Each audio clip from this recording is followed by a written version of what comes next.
All right, well, it's a time of our service where we like having kids come forward. So if you're a kid, remember Richard, okay, just a kid, not a kid at heart, but a kid. Now, unless you need to bring somebody, that's a kid, come on up. So you guys come up here and sit on the floor here in front of me, be awesome, okay? Man, Zeke's in a suit. I got all these pretty dresses, and here comes my buddy Cal with spurs. I'm going to try to say things correctly so you don't spur me, okay, Cal? All right? All right. Man, I sure love having these kids here. So I've got a picture for you today. I just got done praying about what Jesus did on the cross for us. What did he do on the cross for us? He died for our sins. And this picture kind of reminds me of that a little bit as I saw the picture, because we know that when he was hung on the cross that they what?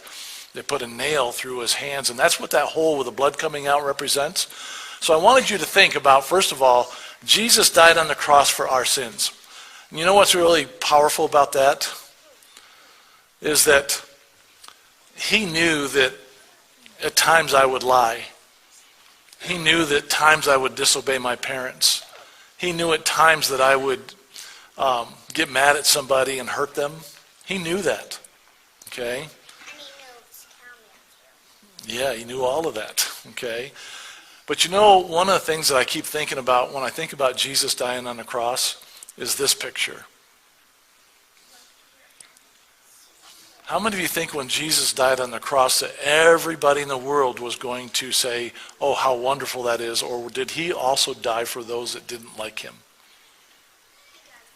He died for all, right? So he many times died for his enemies. That's pretty hard to do, isn't it?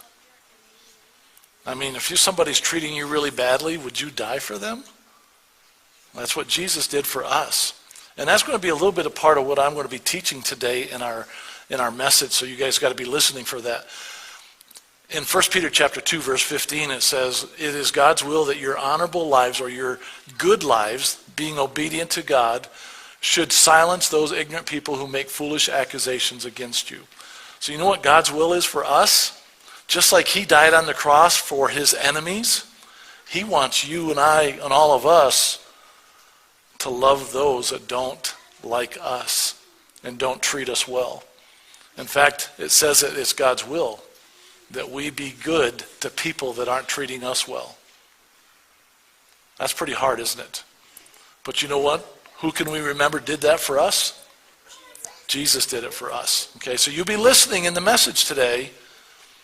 And then you can tell your mom and dad later after the message is over, after you go home, say, this is what that was about, okay? So can you guys work hard?